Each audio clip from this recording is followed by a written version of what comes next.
प्रणाम। जीवन को बदलने वाली इस आध्यात्मिक यात्रा के हमारे चौथे महावीडियो में आपका हृदय से स्वागत है। आज हम एक ऐसे जहर के बारे में बात करेंगे जिसे हम रोज खुद पीते हैं और उम्मीद यह करते हैं कि नुकसान किसी और का हो या सामने वाला मर जाए।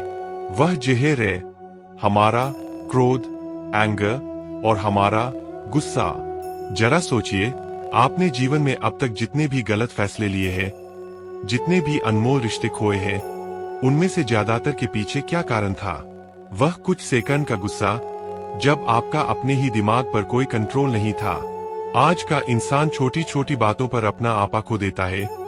ट्रैफिक में किसी ने गाड़ी आगे निकाली तो गुस्सा, वाईफाई स्लो हो गया तो गुस्सा, किसी ने मैसेज का रिप्लाई नहीं किया तो गुस्सा। हम बारूद के उस ढेर की तरह हो गए हैं जिसे बस एक छोटी सी चिंगारी की जरूरत है। श्रीमद् भगवद गीता के दूसरे अध्याय के 63वें श्लोक में भगवान श्री कृष्ण क्रोध के विज्ञान को बहुत ही वैज्ञानिक तरीके से समझाते हैं। क्रोधात् भवति सम्मोहः, सम्मोहात् स्मृति विभ्रह, स्मृति भ्रंशाद्धि बुद्धिनाशात् प्रणशी। इसका अर्थ है क्रोध से अत्यंत मूर्खता, पागलपन पैदा होती है। मूर्खता से स्मृति, याददाश्त भ्रमित हो जाती है। जब स्मृति भ्रमित होती है तो मनुष्य की बुद्धि और सोचने समझने की शक्ति नष्ट हो जाती है, और जिसकी बुद्धि नष्ट हो गई उस मनुष्य का पतन, विनाश निश्चित है। गुस्से के इस विनाशकारी असर को एक बहुत ही गहरी और प्रसिद्ध कहानी से समझते हैं। एक बार एक लड़का था जिसे बहुत जल्दी और बहुत तेज गुस्सा आता था। उसके पिता ने उसे कीलों से भरा एक थैला दिया और कहा, बेटा, जब भी तुम्हें गुस्सा आए तो हमारे बाड़े की लकड़ी की दीवार में एक कील ठोंक देना। पहले दिन लड़के ने 30 कीलें ठोंकी। धीरे धीरे उसे समझ आने लगा कि कील ठोंकने की मेहनत से अच्छा है कि अपने गुस्से पर काबू पाया जाए। कुछ हफ्तों बाद एक दिन ऐसा आया जब उसने एक भी कील नहीं ठोंकी। पिता ने उसे शाबाशी दी और कहा, अब जिस दिन तुम्हें बिल्कुल गुस्सा न आए उस दिन एक कील निकाल लेना। महीनों बीत गए और लड़के ने सारी कीलें निकाल लीं। तब पिता उसे उस लकड़ी की दीवार के पास ले गए और बोले, बेटा, तुमने बहुत अच्छा काम किया, लेकिन जरा इन दीवारों के छेदों को देखो। तुमने कीलें तो निकाल ली, लेकिन ये दीवार अब कभी पहले जैसी नहीं हो सकती। जब तुम गुस्से में किसी को कड़वे शब्द कहते हो तो वे शब्द सामने वाले के दिल में बिल्कुल ऐसे ही घाव छोड़ जाते हैं। तुम चाहे कितनी बार भी सॉरी सॉरी बोल लो, वो घाव कभी नहीं भरते। आज हम अपनों के साथ बिल्कुल यही कर रहे हैं। गुस्से में हम यह भूल जाते हैं कि सामने खड़ा इंसान हमारे लिए कितना मायने रखता है। हम जीतने के लिए बहस करते हैं और बहस तो जीत जाते हैं, लेकिन रिश्ता हार जाते हैं। श्री कृष्ण कहते हैं कि क्रोध असल में अपनी कमजोरी को छुपाने का एक तरीका है। जो इंसान भीतर से जितना डरा हुआ और कमजोर होता है, वह बाहर से उतना ही ज्यादा चीखता चिल्लाता है। क्रोध वह आग है जो दूसरों को जलाने से पहले उस इंसान को जलाती है जिसने उसे अपने भीतर सुलगाया है। गुस्से में किया गया हर फैसला हमेशा गलत ही होता है। श्रीमद् भगवद गीता के तीसरे अध्याय के 27वें श्लोक में श्री कृष्ण कहते हैं, अहंकार विमूढ़ात्मा कर्तामिति मन्यते। इसका अर्थ है अहंकार से मोहित हुआ इंसान खुद को कर्ता, डूअर मानने लगता है। उसे लगता है कि सब कुछ मैं कर रहा हूँ, सब मेरे हिसाब से चलना चाहिए। यही भ्रम सारे दुखों की जड़ है। अहंकार को समझने के लिए एक छोटी सी कहानी है। एक नाव अंधेरे में नदी पार कर रही थी। अचानक एक दूसरी नाव उससे टकरा गई। मल्लाह को बहुत गुस्सा आया। उसने चिल्लाकर गालियां देना शुरू कर दिया, अंधे हो क्या, देख नहीं सकते? लेकिन जब उसने पास जाकर देखा तो वह नाव खाली थी। उसका गुस्सा तुरंत शांत हो गया। सीख, गुस्सा तब आता है जब हमें लगता है कि सामने कोई है। अगर हम यह मान ले कि सामने वाला व्यक्ति भी अपने स्वभाव और परिस्थितियों के अधीन है, तो हमारा अहंकार शांत हो जाता है। अहंकार वह गुब्बारा है जो जितना ज्यादा फूलता है, उसके फटने का डर उतना ही बढ़ जाता है। मैंने उसे पैसे दिए, मेरी वजह से वह सफल हुआ, मैं बड़ा हूँ, ये शब्द रिश्तों में दीवार खड़ी करते हैं। कान्हा कहते हैं कि जब तक तुम्हारे भीतर मैं है, तब तक परमात्मा तुमसे दूर है। जिस दिन मैं मिटेगा, उसी दिन प्रेम का जन्म होगा। आज खुद से पूछिए, क्या आपकी इज्जत इतनी कमजोर है कि किसी के एक शब्द कहने से वह कम हो जाती है? असली ताकत झुकने में है, अकड़ने में नहीं। क्योंकि सूखी लकड़ी टूट जाती है, पर लचीला पौधा तूफान में भी बचा रहता है। श्रीमद् भगवद गीता के 16वें अध्याय के 18वें श्लोक में श्री कृष्ण उन लोगों के बारे में बताते हैं जो ईर्ष्या के वश में है। अहंकारं बलं दर्पं कामं क्रोधं च संश्रिता मामात्म परदेहेषु प्रद्विषन्तोभ्यसूयसूया कायाकाय। इसका अर्थ है, जो लोग अहंकार, बल, घमंड, वासना और क्रोध के आश्रित है, वे दूसरों के शरीरों में और अपने भीतर रहने वाले मुझ परमात्मा से द्वेष, ईर्ष्या करते हैं। प्रभु समझा रहे हैं कि जब आप किसी से जलते हैं तो आप असल में उस ईश्वर की बनाई रचना से नफरत कर रहे होते हैं। ईर्ष्या की इस विनाशकारी सोच को समझने के लिए एक बहुत ही प्रसिद्ध कहानी है। एक बार एक व्यक्ति को एक जादुई जिन मिला। जिन ने कहा, मैं तुम्हारी हर इच्छा पूरी करूंगा, लेकिन एक शर्त है, तुम जो भी मांगोगे तुम्हारे पड़ोसी को उसका दुगना मिलेगा। उस व्यक्ति ने कहा, ठीक है, मुझे एक बड़ा बंगला दे दो। उसे एक बंगला मिला तो पड़ोसी को 2 मिल गए। उसने महंगी गाड़ी मांगी, पड़ोसी को 2 मिल गईं। अब उस व्यक्ति की खुशी गायब हो गई और वह जलन में जलने लगा। अंत में उसने जलन के मारे जिन से कहा, मेरी एक आंख फोड़ दो। नतीजा यह हुआ कि वह खुद तो काना हुआ ही, उसका पड़ोसी अंधा हो गया। यही आज के समाज की हकीकत है। हम अपना घर संवारने से ज्यादा ध्यान इस बात पर देते हैं कि पड़ोसी का घर कैसे उजड़ जाए। ईर्ष्या वह आग है जो जलाने वाले को पहले जलाती है। जब आप किसी से ईर्ष्या करते हैं तो आपकी अपनी मानसिक शांति, आपकी एकाग्रता और आपकी खुशी सब राख हो जाती है। आप अपनी तरक्की पर ध्यान देने के बजाय दूसरों की लकीर छोटी करने में अपनी ऊर्जा बर्बाद करने लगते हैं। श्री कृष्ण का विचार है कि जो दूसरों की सफलता में अपनी सफलता देखता है वही असली योगी है। अगर आपका कोई अपना आगे बढ़ रहा है तो खुश होइए, क्योंकि उसकी सफलता में आपका भी गौरव है। ईर्ष्या को मिटाने का एकमात्र तरीका है सराहना, अप्रिशिएशन। जब आप दिल से दूसरों की तारीफ करना शुरू कर देते हैं तो ईर्ष्या का जहर अपने आप खत्म हो जाता है। याद रखिए, हर किसी का अपना समय, टाइमिंग होता है। सूरज अपनी बारी पर चमकता है और चांद अपनी बारी पर। किसी और की चमक को देखकर अपनी रोशनी कम मत कीजिए। श्रीमद् भगवद गीता के 16वें अध्याय के 3 श्लोक में भगवान श्री कृष्ण दैवीय गुणों की चर्चा करते हुए कहते हैं, तेज क्षमा धृति शौचम द्रोहो नातिमानिता भवंती संपदन दैवीम भी जात से। भारत यहाँ क्षमा, फॉरगिवनेस को एक बहुत बड़ा दैवीय गुण बताया गया है। प्रभु समझा रहे हैं कि क्षमा करना कमजोर दिल का काम नहीं है, बल्कि यह उन लोगों की निशानी है जो अंदर से बहुत शक्तिशाली होते हैं। रिश्तों को बचाने और क्षमा करने की शक्ति को एक बहुत ही भावुक कहानी से समझते हैं। एक बार एक ससुर और दामाद के बीच गहरी अनबन हो गई। दामाद ने गुस्से में कुछ ऐसा कह दिया जिससे ससुर का दिल टूट गया। दोनों ने सालों तक बात नहीं की। एक दिन ससुर बहुत बीमार पड़ गए। दामाद उनसे मिलने पहुंचा, पर कमरे के बाहर ही रुक गया। उसे लगा कि अगर मैं अंदर गया तो शायद वो मुझे फिर से ताना मारेंगे।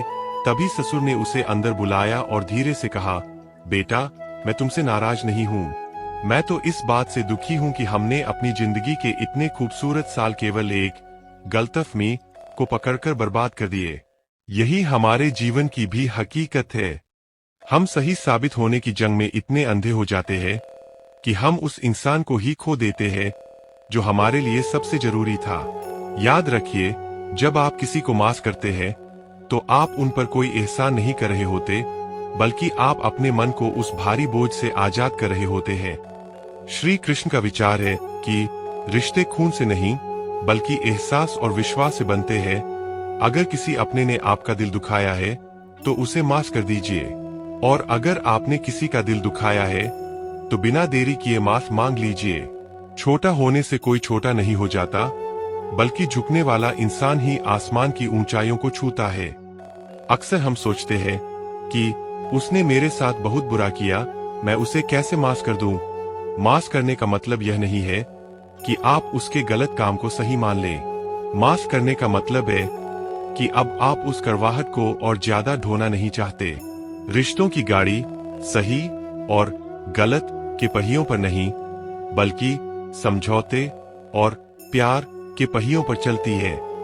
श्रीमद् भगवद गीता के 16वें अध्याय के 3 श्लोक में भगवान श्री कृष्ण दैवीय गुणों की चर्चा करते हुए कहते हैं, तेज क्षमा धृति शौचम द्रोहो नातिमानिता भवंती संपदन दैवीम भी जात से भारत। यहाँ क्षमा फॉरगिवनेस को एक बहुत बड़ा दैवीय गुण बताया गया है। प्रभु समझा रहे हैं कि क्षमा करना कमजोर दिल का काम नहीं है, बल्कि यह उन लोगों की निशानी है जो अंदर से बहुत शक्तिशाली होते हैं। रिश्तों को बचाने और क्षमा करने की शक्ति को एक बहुत ही भावुक कहानी से समझते हैं। एक बार एक ससुर और दामाद के बीच गहरी अनबन हो गई। दामाद ने गुस्से में कुछ ऐसा कह दिया जिससे ससुर का दिल टूट गया। दोनों ने सालों तक बात नहीं की। एक दिन ससुर बहुत बीमार पड़ गए। दामाद उनसे मिलने पहुंचा, पर कमरे के बाहर ही रुक गया। उसे लगा कि अगर मैं अंदर गया तो शायद वो मुझे फिर से ताना मारेंगे। तभी ससुर ने उसे अंदर बुलाया और धीरे से कहा, बेटा, मैं तुमसे नाराज नहीं हूँ। मैं तो इस बात से दुखी हूँ कि हमने अपनी जिंदगी के इतने खूबसूरत साल केवल एक गलतफहमी को पकड़कर बर्बाद कर दिए। यही हमारे जीवन की भी हकीकत है। हम सही साबित होने की जंग में इतने अंधे हो जाते हैं कि हम उस इंसान को ही खो देते हैं जो हमारे लिए सबसे जरूरी था। याद रखिए, जब आप किसी को माफ करते हैं तो आप उन पर कोई एहसान नहीं कर रहे होते, बल्कि आप अपने मन को उस भारी बोझ से आजाद कर रहे होते हैं। श्री कृष्ण का विचार है कि रिश्ते खून से नहीं, बल्कि एहसास और विश्वास से बनते हैं। अगर किसी अपने ने आपका दिल दुखाया है तो उसे माफ कर दीजिए, और अगर आपने किसी का दिल दुखाया है तो बिना देरी किए माफ मांग लीजिए। छोटा होने से कोई छोटा नहीं हो जाता, बल्कि झुकने वाला इंसान ही आसमान की ऊंचाइयों को छूता है। अक्सर हम सोचते हैं कि उसने मेरे साथ बहुत बुरा किया, मैं उसे कैसे माफ कर दूं। माफ करने का मतलब यह नहीं है कि आप उसके गलत काम को सही मान लें। माफ करने का मतलब है कि अब आप उस कड़वाहट को और ज्यादा ढोना नहीं चाहते। रिश्तों की गाड़ी सही और गलत के पहियों पर नहीं, बल्कि समझौते और प्यार के पहियों पर चलती है। श्रीमद् भगवद गीता के 17वें अध्याय के 15वें श्लोक में भगवान श्री कृष्ण वाणी की तपस्या के बारे में बताते हैं, अनुद्वेगकरं वाक्यं सत्यं प्रीहितं च यत् स्वाध्यायाभ्यसनं चैव वामेन तप उच्यते। इसका अर्थ है, जो शब्द दूसरों को कष्ट न पहुंचाए, जो सत्य हो, प्रिय हो और हितकारी हो, ऐसे शब्दों का प्रयोग करना ही वाणी की तपस्या है।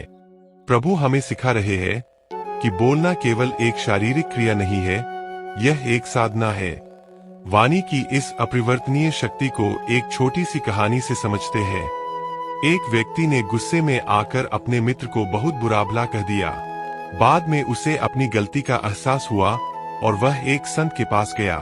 उसने पूछा, महाराज, मैं अपने कहे हुए शब्द वापस कैसे लूं? संत ने उससे कहा, तुम एक थैला पंखों से भर लो और उन्हें शहर के बीचों बीच बिखेर दो। उस व्यक्ति ने ऐसा ही किया। फिर संत ने कहा, अब जाओ और उन सभी पंखों को वापस समेट कर ले आओ।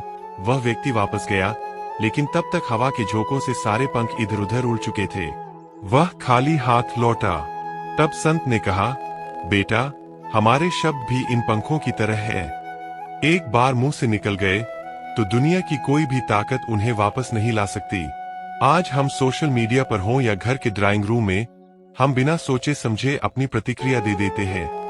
हम सच बोलने के नाम पर अक्सर कड़वाहट फैलाते हैं। कान्हा कहते हैं कि सत्य बोलो, लेकिन प्रिय सत्य बोलो। अगर आपका सच किसी का घर जला दे या किसी की हिम्मत तोड़ दे तो वह सच नहीं, अहंकार की संतुष्टि है। वाणी का संयम, साइलेंस, सीखने का सबसे अच्छा तरीका है बोलने से पहले 3 दरवाजों से गुजरना। पहला, क्या जो मैं कह रहा हूं वह सच है? दूसरा, क्या यह कहना जरूरी है? और तीसरा, क्या इसमें दया या करुणा है? अगर इन तीनों का जवाब हाँ है, तभी अपना मुंह खोलिए। याद रखिए, आपकी जुबान आपके व्यक्तित्व का आईना है। एक कड़वा इंसान रेशमी कपड़े पहनकर भी अप्रिय ही लगेगा, और एक मीठा बोलने वाला इंसान साधारण वस्त्रों में भी सबको अपनी ओर आकर्षित कर लेगा। भगवान श्री कृष्ण की बांसुरी हमें यही सिखाती है, भीतर से खाली, अहंकार मुक्त हो जाओ तो तुम्हारे स्वर भी मधुर हो जाएंगे। श्रीमद् भगवद गीता के दूसरे अध्याय के 15वें श्लोक में भगवान श्री कृष्ण अर्जुन को समत्व यानी संतुलन का पाठ पढ़ाते हैं। यहीन व्यथयन्ते पुरुषन पुरुषर्षभ समदुख सुखन धीरन सोमृत्वाय कल्पते। इसका अर्थ है, हे पुरुष श्रेष्ठ, जो धीर मनुष्य सुख और दुख में विचलित नहीं होता और दोनों में समान रहता है, वही मोक्ष का अधिकारी है। यहाँ सुख दुख का एक गहरा अर्थ हार जीत और सही गलत भी है। प्रभु कह रहे हैं कि अपनी बुद्धि के अहंकार में मत फंसो। दृष्टिकोण पर्सपेक्टिव की इस सच्चाई को एक बहुत ही प्रसिद्ध उदाहरण से समझते हैं। जमीन पर कोयले से एक अंक लिखा है। एक व्यक्ति उसे एक तरफ से देखता है और कहता है, यह 6 है। दूसरा व्यक्ति दूसरी तरफ खड़ा है और वह चिल्लाकर कहता है, नहीं, तुम अंधे हो, यह 9 है। दोनों में भयंकर लड़ाई हो जाती है। वे एक दूसरे को बुरा भला कहते हैं, लेकिन हकीकत क्या है? दोनों अपनी अपनी जगह सही है, बस उनका स्थान अलग है। हमारा जीवन भी बिल्कुल वैसा ही है। हर इंसान अपनी परवरिश, अपने अनुभवों और अपनी परिस्थितियों के हिसाब से सच को देखता है। आपका सच पूरा सच नहीं है, वह केवल आपका सच है।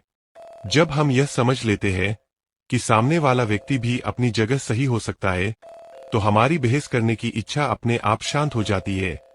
श्री कृष्ण का विचार है कि बुद्धिमान व्यक्ति वह है जो सत्य को जानता है, पर श्रेष्ठ व्यक्ति वह है जो प्रेम को बनाए रखता है। बहस जीतना बुद्धि का काम है, लेकिन रिश्ता बचाना हृदय का काम है। अक्सर हम अपनी ईगो को संतुष्ट करने के लिए अपनों का दिल दुखा देते हैं। अगली बार जब किसी से बहस हो तो खुद से एक सवाल पूछिए, क्या मुझे सही साबित होना है या मुझे खुश रहना है? शांति पाने का एक जादुई मंत्र याद रखिए। हो सकता है आप सही कह रहे हो। जैसे ही आप यह वाक्य कहते हैं, सामने वाले का गुस्सा ठंडा हो जाता है और युद्ध वहीं समाप्त हो जाता है। झुकना कमजोरी नहीं है, बल्कि यह इस बात का प्रमाण है कि आपके लिए आपकी बात से ज्यादा वह इंसान कीमती है। श्रीमद् भगवद गीता के 12वें अध्याय के 15वें श्लोक में भगवान श्री कृष्ण एक बहुत ही ऊंची अवस्था के बारे में बताते हैं। यस्मान नोद्विचते लोको लोकान नोद्विचते च यह हर्षामर्षभ्योद्वेगैर्मुतो। यह सच में प्रिय इसका अर्थ है, जिससे किसी को कष्ट नहीं पहुंचता और जो स्वयं किसी के द्वारा विचलित नहीं किया जा सकता, जो खुशी, ईर्ष्या, भय और चिंता से मुक्त है, वही भक्त मुझे प्रिय है। प्रभु कह रहे हैं कि अपनी शांति की चाबी किसी दूसरे के हाथ में मत दो। मुश्किल स्वभाव वाले लोगों को समझने के लिए एक बहुत ही प्रसिद्ध कहानी है। एक साधु नदी में स्नान कर रहे थे, तभी उन्होंने देखा कि एक बिच्छू पानी में डूब रहा है। साधु ने दयावश उसे हथेली पर उठाया, लेकिन बिच्छू ने तुरंत डंक मार दिया। साधु का हाथ कांपा और बिच्छू फिर पानी में गिर गया। साधु ने फिर उसे बचाया, बिच्छू ने फिर डंक मारा। यह कई बार हुआ। किनारे पर खड़े एक व्यक्ति ने पूछा, महाराज, आप जानते हैं कि यह बिच्छू आपको बार बार डंक मार रहा है, फिर भी आप इसे क्यों बचा रहे हैं? साधु ने शांति से जवाब दिया, डंक मारना बिच्छू का स्वभाव है और बचाना मेरा स्वभाव है। जब वह अपना बुरा स्वभाव नहीं छोड़ रहा, तो मैं अपना अच्छा स्वभाव क्यों छोड़ दूं? यही सूत्र हमारे जीवन पर लागू होता है। आपके आसपास जो नकारात्मक या टॉक्सिक लोग हैं, उनकी कड़वाहट असल में उनके भीतर के दुख और कुंठा का प्रतीक है। वे दूसरों को वही देते हैं जो उनके पास प्रचुर मात्रा में होता है, यानी दुख और गुस्सा। जब आप उनकी बातों पर प्रतिक्रिया रिएक्ट करते हैं, तो आप उनकी नकारात्मक ऊर्जा को अपने भीतर आने की अनुमति दे देते हैं। श्री कृष्ण का विचार है कि बुरा व्यक्ति वह नहीं है जो बुरा बोलता है, बल्कि बुरा वह है जो उस बुराई को अपने दिल में जगह देता है। मुश्किल लोगों को बदलने की कोशिश मत कीजिए, क्योंकि आप किसी का स्वभाव नहीं बदल सकते। आप बस अपनी प्रतिक्रिया बदल सकते हैं। उन्हें एक बीमार व्यक्ति की तरह देखिए जिसे करुणा की जरूरत है, न कि आपके गुस्से की। श्रीमद् भगवद गीता के दूसरे अध्याय के 48वें श्लोक में भगवान श्री कृष्ण निष्काम भाव का सूत्र देते हैं, योगस्थ कुरु कर्माणि संगं त्यक्त्वा धनंजय सिद्धि सिद्ध्यो समो भूत्वा समत्वं योग उच्यते। इसका अर्थ है, हे अर्जुन, तुम आसक्ति अटैचमेंट को त्याग कर सफलता और असफलता में समान भाव रखकर अपना कर्तव्य करो। रिश्तों के संदर्भ में इसका अर्थ है, प्रेम को एक कर्तव्य समझकर निभाओ, न कि बदले की उम्मीद में। उम्मीदों के इस जाल को समझने के लिए एक छोटी सी मिसाल देखिए। एक माली अपने बगीचे में फूलों के पौधे लगाता है। वह उन्हें पानी देता है, खाद डालता है और उनकी देखभाल करता है। क्या वह फूलों से यह कहता है कि मैंने तुम्हें पानी दिया है, अब तुम मेरे हिसाब से खुशबू दो? नहीं, वह बस अपना कर्म करता है और फूलों को उनके स्वभाव के अनुसार खिलने देता है। हम इंसानों के साथ यही गलती करते हैं। हम दूसरों को अपने साँचे में ढालने की कोशिश करते हैं। हम चाहते हैं कि हमारा जीवन साथी, हमारे बच्चे या हमारे मित्र बिल्कुल वैसा ही सोचें और करें जैसा हम चाहते हैं। जब हम दूसरों को बदलने की कोशिश करते हैं तो हम प्रेम नहीं बल्कि अधिकार जताते हैं, और जहां अधिकार होता है वहां प्रेम दम तोड़ देता है। श्री कृष्ण का विचार है कि बिना शर्त प्रेम, अनकंडीशनल लव, ही ईश्वर की सबसे बड़ी भक्ति है। सच्चा प्रेम वह नहीं है जो किसी कारण से हो, जैसे सुंदरता, पैसा या व्यवहार, बल्कि वह है जो होने के कारण हो। प्रेम एक देना है, पाना नहीं। जब आप प्रेम में देने वाले बन जाते हैं तो आप सम्राट बन जाते हैं, लेकिन जब आप मांगने वाले बन जाते हैं तो आप भिखारी बन जाते हैं। आज से एक छोटा सा बदलाव कीजिए। अपनों के लिए कुछ ऐसा कीजिए जिसके बदले में आप थैंक यू की भी उम्मीद न रखें। जब आप बिना किसी अपेक्षा के प्रेम करते हैं तो आपका हृदय हल्का हो जाता है। आपको कोई दुखी नहीं कर सकता, क्योंकि आपकी खुशी सामने वाले के रिस्पॉन्स पर निर्भर ही नहीं है। याद रखिए, आपके पास जो है वह आपका भाग्य है, लेकिन आप जो दूसरों को देते हैं वही आपका असली धन है। रिश्तों में इन्वेस्टमेंट नहीं, इन्वॉल्वमेंट रखिए। श्रीमद् भगवद गीता के 16वें अध्याय के 4 श्लोक में भगवान श्री कृष्ण आसुरी प्रवृत्तियों के बारे में बताते हैं, दंभो दर्पोभिमानश्च क्रोध पारुष्यमेव च अज्ञान चाभिजातस्य पार्थ संपदमासुरीम। इसका अर्थ है, पाखंड, घमंड, अभिमान, क्रोध, कठोरता और अज्ञान, ये सब आसुरी स्वभाव वाले व्यक्ति के लक्षण हैं। प्रभु यहाँ अभिमान, ईगो को त्यागने की बात कर रहे हैं, स्वाभिमान, सेल्फ रिस्पेक्ट को नहीं। अहंकार और आत्मसम्मान के अंतर को एक बहुत ही प्रसिद्ध आध्यात्मिक कहानी से समझते हैं। एक जहरीला सांप था जिसने एक संत के उपदेश से प्रभावित होकर काटना छोड़ दिया। उसने तय किया कि वह अब किसी को नुकसान नहीं पहुंचाएगा।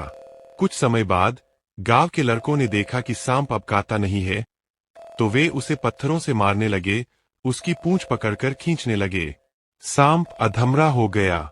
जब वह संत वापस आए तो सांप ने रोते हुए अपनी आप बीती सुनाई।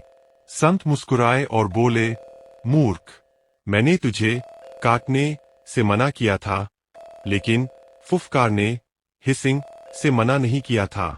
यही जीवन का संतुलन है।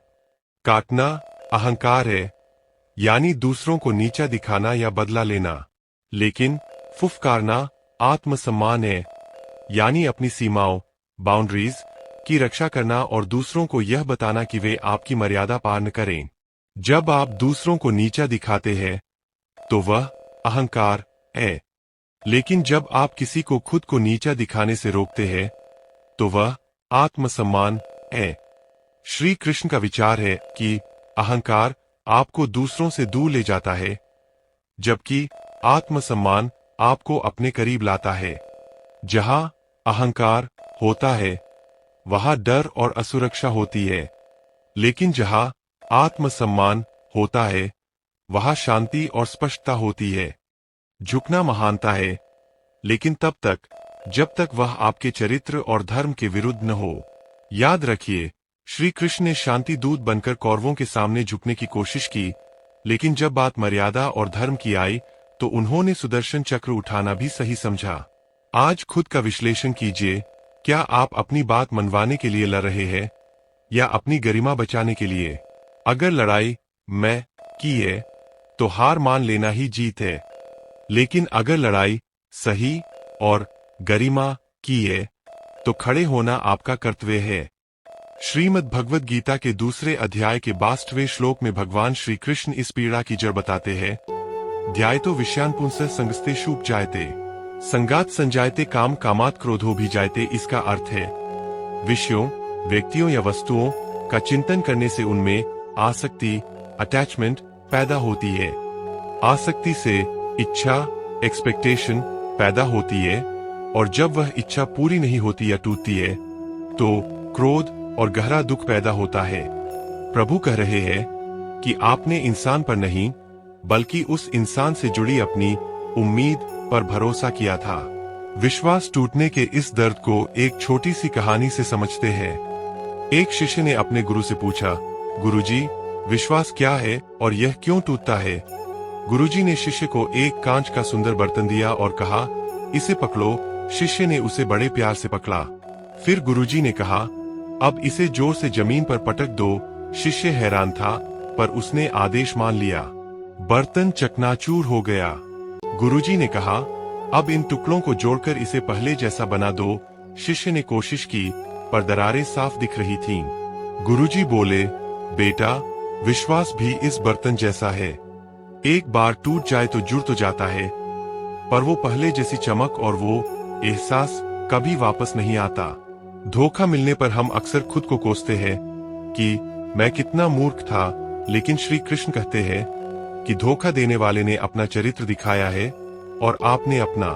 विश्वास करना आपकी कमजोरी नहीं बल्कि आपकी शराफत थी। किसी के गलत होने का मतलब यह नहीं है कि पूरी दुनिया गलत है। अगर आज आपका भरोसा टूटा है तो इसे एक सबक, लेसन की तरह देखिए। ईश्वर ने शायद उस धोखे के जरिए आपको किसी बड़े नुकसान से बचाया है या आपकी आंखों से मोह का पर्दा हटाया है। कान्हा का विचार है कि इंसान पर भरोसा करोगे तो टूट सकते हो, लेकिन ईश्वर पर भरोसा करोगे तो हमेशा संभल जाओगे। दोबारा भरोसा कैसे करें? भरोसा अंधा, ब्लाइंड ट्रस्ट नहीं, बल्कि जागरूक, अवेयर ट्रस्ट होना चाहिए। लोगों को परखने का समय दीजिए, लेकिन याद रखिए, एक कड़वे अनुभव के डर से दिल के दरवाजे हमेशा के लिए बंद कर देना खुद के साथ अन्याय है। विश्वास टूटना अंत नहीं है, बल्कि एक नई शुरुआत है, जहां आप ज्यादा समझदार और मजबूत बनकर उभरते हैं। श्रीमद् भगवद गीता के 18वें अध्याय के 25वें श्लोक में भगवान श्री कृष्ण तामसी कर्म के बारे में चेतावनी देते हैं। अनुबंधन क्षय हिंसामन्वेक्ष्य च पौरुषम मोहादारभ्यते कर्म यत्तत्ताम समुचिते। इसका अर्थ है, जो कर्म भविष्य के बंधन, हानि, हिंसा और अपनी सामर्थ्य का विचार किए बिना केवल मोह या क्रोध में शुरू किया जाता है, वह तामसी कहलाता है। प्रभु समझा रहे हैं कि बदले की भावना से किया गया काम आपको अंत में विनाश की ओर ही ले जाएगा। बदले की इस मानसिकता को एक बहुत ही पुरानी कहावत से समझते हैं। यदि आप प्रतिशोध, रिवेंज की यात्रा पर निकल रहे हैं, तो पहले 2 कब्रें खोद ले, एक उस दुश्मन के लिए जिसे आप बदला लेना चाहते हैं और दूसरी खुद के लिए, क्योंकि बदला लेने की प्रक्रिया में आप खुद भी वही बन जाते हैं जिससे आप नफरत करते हैं। गुस्से और बदले को एक उदाहरण से देखिए। यह एक तपते हुए कोयले की तरह है जिसे आप किसी दूसरे पर फेंकने के लिए अपने हाथ में पकड़ते हैं। दूसरा व्यक्ति जले या न जले, लेकिन उस कोयले को पकड़ने की वजह से आपका हाथ सबसे पहले जलता है। तो क्या हमें अन्याय सहना चाहिए? क्या हमें चुपचाप सब बर्दाश्त करना चाहिए? नहीं। यहाँ श्री कृष्ण न्याय, जस्टिस और बदले, रिवेंज के बीच का अंतर समझाते हैं। बदला व्यक्तिगत होता है, यह अहंकार से निकलता है और इसका मकसद सामने वाले को तड़पाना होता है। न्याय धर्म से निकलता है, इसका मकसद गलत को रोकना और व्यवस्था बनाना होता है। कान्हा का विचार है कि अन्याय सहना उतना ही बड़ा पाप है जितना अन्याय करना पांडवों ने युद्ध बदले के लिए नहीं, बल्कि न्याय और धर्म की स्थापना के लिए लड़ा था। अगर कोई आपके साथ गलत कर रहा है, तो अपनी सुरक्षा करना और सही कदम उठाना आपका धर्म है। लेकिन अपने मन में नफरत पालकर खुद को बीमार करना अधर्म है। बदले का सबसे बड़ा जवाब क्या है? आपकी अपनी सफलता और आपकी अपनी शांति। जब आप खुद को इतना बेहतर बना लेते हैं कि आपको फर्क पड़ना बंद हो जाए, तो वही सामने वाले के लिए सबसे बड़ी हार होती है। क्षमा करना कमजोरी नहीं है, बल्कि यह कहना है कि तुम इतने महत्वपूर्ण नहीं हो कि मैं तुम्हारी वजह से अपनी शांति भंग करूं। श्रीमद् भगवद गीता के 3 अध्याय के 35वें श्लोक में भगवान श्री कृष्ण एक बहुत ही गहरा सूत्र देते हैं, श्रेयान् स्वधर्मो विगुण परधर्मात् स्वनुष्ठितात्। इसका अर्थ है, किसी दूसरे के जीवन या स्वभाव की नकल करने से कहीं बेहतर है अपने ही स्वाभाविक जीवन को जीना, चाहे उसमें कितनी भी कमियां क्यों न हो। प्रभु समझा रहे हैं कि हर रिश्ते की अपनी एक तासीर होती है, अपनी एक यात्रा होती है। दूसरों की फोटो देखकर अपने घर की शांति मत जलाइए। इस तुलना के भ्रम को एक छोटी सी मिसाल से समझते हैं। एक व्यक्ति अपने पुराने घर से दुखी था। उसने घर बेचने का विज्ञापन पढ़ा, जिसमें लिखा था, एक सुंदर बगीचा, शांत वातावरण और सुनहरी धूप वाला सपनों का घर। उसे वह घर बहुत पसंद आया। उसने तुरंत डीलर को फोन किया और कहा, मुझे यह घर खरीदना है। यह कहाँ है? डीलर हंसा और बोला, श्रीमान, यह वही घर है जिसमें आप अभी रह रहे हैं। बस मैंने इसे एक अलग नजरिए से पेश किया है। यही हमारे रिश्तों के साथ हो रहा है। हम दूसरों के फिल्टर लगे हुए जीवन को देखते हैं और अपने वास्तविक सुख को भूल जाते हैं। सोशल मीडिया पर लोग केवल अपनी सफलता और मुस्कुराहट पोस्ट करते हैं, अपने आंसू और झगड़े नहीं। आप दूसरों की हाईलाइट रील देख रहे हैं, जबकि आप अपना बिहाइंड द सीन्स जी रहे हैं। श्री कृष्ण का विचार है कि संतोष ही सबसे बड़ा धन है। यदि आप अपने साथी के उन गुणों को देखना शुरू कर दे जो अनमोल है, जैसे उनका साथ, उनका संघर्ष और उनका प्यार, तो आपको किसी और की जिंदगी बेहतर नहीं लगेगी। तुलना हमेशा आपके पास जो है उसकी खुशी को चुरा लेती है। आज से एक संकल्प लीजिए, अपने मोबाइल की स्क्रीन से बाहर निकलकर अपने साथी की आंखों में देखिए। रिश्तों को अपडेट करने की नहीं, बल्कि अनुभव करने की जरूरत है। याद रखिए, एक महीने रेस्तरां में बैठकर चुपचाप मोबाइल चलाने से कहीं बेहतर है एक साधारण चाय की दुकान पर साथ बैठकर दिल खोलकर बातें करना। सच्चा सुख दिखावे में नहीं, जुड़ाव कनेक्शन में है। श्रीमद् भगवद गीता के 17वें अध्याय के 16वें श्लोक में भगवान श्री कृष्ण मन की तपस्या के बारे में बताते हैं, मनः प्रसाद सौम्यत्वं मौनमात्म विनिग्रह भाव संशुद्धिरित्यते मान समुचिते। इसका अर्थ है मन की प्रसन्नता, सौम्यता, कोमलता, मौन, आत्मसंयम और भावों की शुद्धि, यह सब मन की तपस्या है। प्रभु यहाँ समझा रहे हैं कि जब आपके मन में दूसरों के प्रति शुभ और कोमल भाव होते हैं, तो वही असली तपस्या है। और यह कोमलता सराहना के रूप में ही बाहर आती है। सराहना की इस जादुई शक्ति को एक छोटी सी कहानी से समझते हैं। एक पत्नी ने रात के खाने में अपने पति को एक कटोरे में कुछ घास परोस दी। पति भड़क गया और बोला, क्या तुम पागल हो गई हो? ये क्या बदतमीजी है? पत्नी ने शांति से जवाब दिया, पिछले 20 सालों से मैं तुम्हें अच्छा और स्वादिष्ट खाना बनाकर खिला रही हूँ। तुमने आज तक एक बार भी नहीं कहा कि खाना अच्छा बना है। तो मुझे लगा कि शायद तुम्हें घास और खाने के बीच का फर्क ही नहीं पता, इसलिए आज घास परोस दी। यह कहानी मजाक लग सकती है, लेकिन यह हमारे रिश्तों का कड़वा सच है। हम बुराई करने में तो बहुत तेज होते हैं, पर प्रशंसा करने में कंजूसी कर जाते हैं। किसी की प्रशंसा करना उसे चने के झाल पर चढ़ाना नहीं है, बल्कि उसके अस्तित्व एग्जिस्टेंस को स्वीकार करना है। श्री कृष्ण का विचार है कि प्रेम का अर्थ केवल साथ रहना नहीं, बल्कि एक दूसरे के भीतर की अच्छाई को जगाना भी है। जब आप किसी की छोटी सी कोशिश की सराहना करते हैं, तो आप उसे और बेहतर बनने की प्रेरणा देते हैं। एक छोटा सा वाक्य, आज तुमने बहुत मेहनत की, या तुम मेरा कितना ख्याल रखते हो, सामने वाले की दिन भर की थकान मिटा सकता है। आज से एक अभ्यास कीजिए। सोने से पहले अपने घर के किसी एक सदस्य को उसके किसी एक गुण के लिए धन्यवाद दीजिए। याद रखिए, दुनिया का हर इंसान, चाहे वह कितना भी बड़ा क्यों न हो, प्रशंसा का भूखा होता है। आलोचना, क्रिटिसिज्म से लोग रक्षात्मक, डिफेंसिव हो जाते हैं, लेकिन सराहना से लोग बदल जाते हैं। श्रीमद् भगवद गीता के 18वें अध्याय के 23वें श्लोक में भगवान श्री कृष्ण सात्विक कर्म की परिभाषा देते हैं। नियतं संगरहित मराग द्वेषतः कृतम अफल प्रेप सुना कर्म यत्तत् सात्विक मुचे। इसका अर्थ है, जो कर्म शास्त्र विधि से नियत किया गया हो, जो आसक्ति, अटैचमेंट, राग और द्वेष, हेट से रहित होकर किया जाए, वही सात्विक है।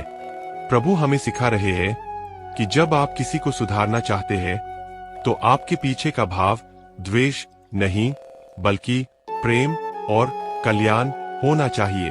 सुझाव और आलोचना के अंतर को एक बहुत ही गहरे उदाहरण से समझते हैं। एक डॉक्टर के हाथ में भी चाकू, स्कैल्पल होता है, और एक अपराधी के हाथ में भी। दोनों चाकू से शरीर को काटते हैं, लेकिन अपराधी का उद्देश्य चोट पहुंचाना है, इसलिए वह घाव देता है। डॉक्टर का उद्देश्य इलाज करना है, इसलिए वह ऑपरेशन करके बीमारी बाहर निकालता है। आलोचना एक अपराधी के चाकू जैसी है, जो केवल दर्द देती है, और सही सुझाव, फीडबैक, एक डॉक्टर के चाकू जैसा है, जो घाव तो करता है पर अंत में ठीक कर देता है। जब आप कहते हैं, तुम हमेशा ऐसा ही करते हो, तुम कभी नहीं सुधरोगे, तो यह आलोचना है। इसमें सामने वाले के पूरे व्यक्तित्व पर हमला होता है। लेकिन जब आप कहते हैं, मुझे दुख हुआ जब तुमने ऐसा किया, मुझे उम्मीद है अगली बार तुम ध्यान रखोगे, तो यह सुझाव है। यहाँ आप व्यक्ति पर नहीं, उसके काम पर बात कर रहे हैं। श्री कृष्ण का विचार है कि सत्य को कड़वा होना जरूरी नहीं है, उसे केवल स्पष्ट होना चाहिए। किसी को नीचा दिखाना आसान है, लेकिन किसी को ऊपर उठाना महानता है। अगर आप चाहते हैं कि आपका रिश्ता मजबूत रहे, तो तुम यू स्टेटमेंट्स के बजाय मुझे आई स्टेटमेंट्स का प्रयोग करें। अपनी भावनाएं बताएं, आरोप न लगाएं, और सबसे जरूरी बात, अपनी गलती स्वीकार करना। अहंकार हमें अपनी गलतियों पर पर्दा डालना सिखाता है, लेकिन आत्मसम्मान हमें उन्हें स्वीकार करना सिखाता है। जो झुककर अपनी भूल मान लेता है, वह छोटा नहीं होता, बल्कि उसका कद दूसरों की नजरों में और ऊंचा हो जाता है। श्रीमद् भगवद गीता के 18वें अध्याय के 52वें श्लोक में भगवान श्री कृष्ण एक संयमित व्यक्ति के लक्षण बताते हैं। विविक्त सेवी लग्वाशी यत्वा काय मानस ध्यान योग परो नित्यं वैराग्यं समुपाश्रित। इसका अर्थ है, जो एकांत में रहने वाला, कम खाने वाला और जिसने अपनी वाणी, शरीर और मन को वश में कर लिया है, वही श्रेष्ठ है। यहाँ यत्वाक, यतावाक का अर्थ है अपनी जुबान पर लगाम रखना, और यह लगाम तभी आती है जब हम बोलने से ज्यादा सुनने का अभ्यास करते हैं। सुनने की इस शक्ति को एक बहुत ही पुरानी कथा से समझते हैं। एक राजा के पास एक विदेशी दूत आया और उसने राजा को 3 बिल्कुल एक जैसी दिखने वाली सोने की मूर्तियां भेंट की। उसने कहा, महाराज, ये तीनों मूर्तियां एक जैसी दिखती है, पर इनकी कीमत अलग अलग है। क्या आप बता सकते हैं क्यों? राजा ने बहुत कोशिश की पर असफल रहा।